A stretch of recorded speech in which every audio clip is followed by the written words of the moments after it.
Coucou, aujourd'hui on se retrouve dans une nouvelle vidéo et on va voir comment gérer le stress des examens. C'est parti!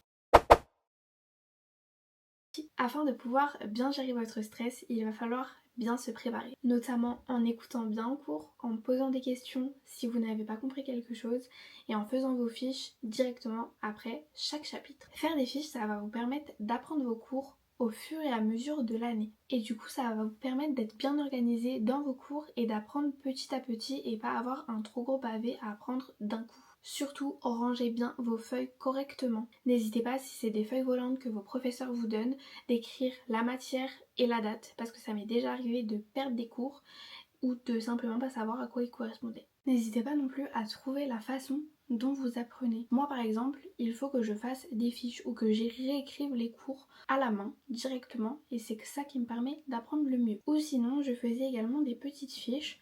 Je prenais des petites fiches cartonnées type Bristol et en fait j'écrivais la question sur un côté et sur l'autre côté j'écrivais la réponse. Et c'est comme ça que j'ai appris la plus grande partie de mes cours pour le CAP. Surtout, n'attendez pas avant de faire les choses parce qu'on se dit toujours qu'on a le temps. C'est faux. Faites bien attention de ne pas être trop sur votre diplôme et de n'avoir que ça en tête. N'hésitez pas à sortir avec vos amis, voir votre famille, etc. N'hésitez pas aussi à trouver quelque chose qui vous apaise, qui vous permet de vous sentir bien et qui va vous éviter les crises d'angoisse. Quelque chose qui va vous permettre de décompresser. Vous pouvez, si vous le souhaitez, relire vos cours la veille, mais seulement relire, pas apprendre. Surtout, couchez-vous à une heure normale. Je sais que c'est difficile de dormir avant un examen, mais n'utilisez pas votre téléphone et vraiment essayez de vous coucher tôt, ou en tout cas à une heure raisonnable. Lisez un livre, écoutez un podcast, faites une séance de yoga, de muscu, de fitness, de HIIT, ce que vous voulez. Ça va vous permettre de bien vous défouler la veille et ça va vous permettre de bien dormir également. Surtout le jour J, ne révisez pas vos cours. Ça va vous stresser plus qu'autre chose. C'est ce que j'ai fait moi pour mon BTS et ça m'a tellement stressée, j'étais persuadée que je n'allais pas l'avoir. Le jour J, n'hésitez pas à vous préparer en musique.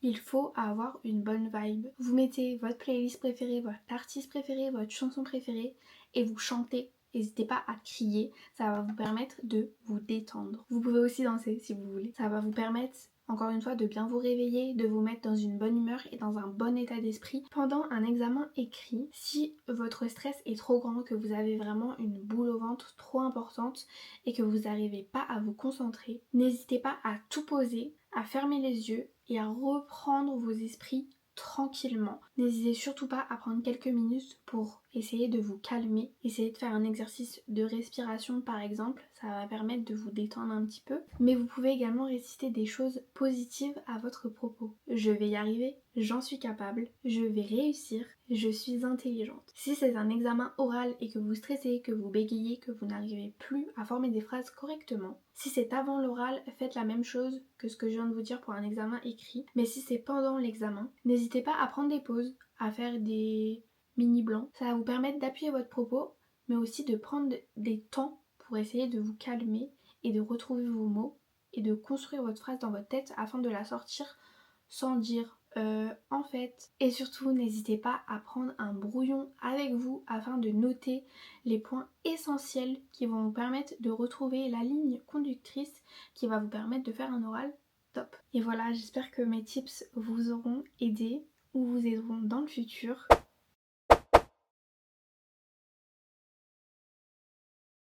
Personnellement, malgré tous ces tips, j'ai été encore beaucoup stressée. Et ce qui m'a beaucoup aidé par exemple pendant le bac ou pendant le BTS, c'est d'utiliser des médicaments à base de plantes. Faites très attention lorsque vous prenez des médicaments, n'hésitez pas à en parler à votre médecin traitant, mais aussi à lire la notice. Personnellement, quand j'ai passé mon bac, j'ai acheté une petite boîte de cachets Euphytose. Ça m'a énormément aidé, notamment à dormir, parce que je pouvais me coucher à 4 ou 5 heures du matin tellement je n'arrivais pas à dormir et tellement mon cerveau continuait en boucle pour savoir si j'allais y arriver ou non. Et pendant le BTS, j'étais tellement stressée que j'avais la boule au ventre, je me sentais pas bien, je devais aller aux toilettes très souvent et malheureusement pendant un examen c'est pas trop possible. J'étais tellement stressée que ça me faisait des crampes au ventre mais j'ai acheté sur Amazon ce petit truc que je vous mets juste ici. C'est pareil, à base de plantes, encore une fois. C'était une de mes professeurs qui nous l'avait conseillé si on était trop stressé. Et en fait, c'est vous prenez une pipette, vous la mettez dans votre bouche et vous l'avalez du coup. Et sincèrement, ça fonctionne super bien, en tout cas sur moi. Sincèrement, au bout de 30 minutes, j'étais plus du tout stressée. C'est comme si j'avais pas du tout d'examen. Donc c'était vraiment super parce que ça me permettrait vraiment de me concentrer sur mon examen en fait, au lieu de me concentrer sur la façon dont je me sentais mal. Et ça m'a vraiment beaucoup aidé, je pense. Évidemment, si vous gérez très bien le stress et que vous n'avez pas besoin de prendre de médicaments, ne prenez pas de médicaments, ça ne sert à rien. Là, je vous en parle parce que c'est ce que moi j'ai fait et ce qui a fonctionné pour moi. Et voilà, cette vidéo est terminée, j'espère qu'elle vous a plu. N'hésitez pas à laisser vos tips pour les autres dans les commentaires si vous en avez différents de ce que j'ai énoncé juste avant. N'hésitez pas non plus à laisser un petit j'aime, un petit commentaire et à partager la vidéo avec quelqu'un. Ça fait toujours plaisir et ça m'aide beaucoup. Je vous dis du coup à bientôt dans une prochaine vidéo. Bye!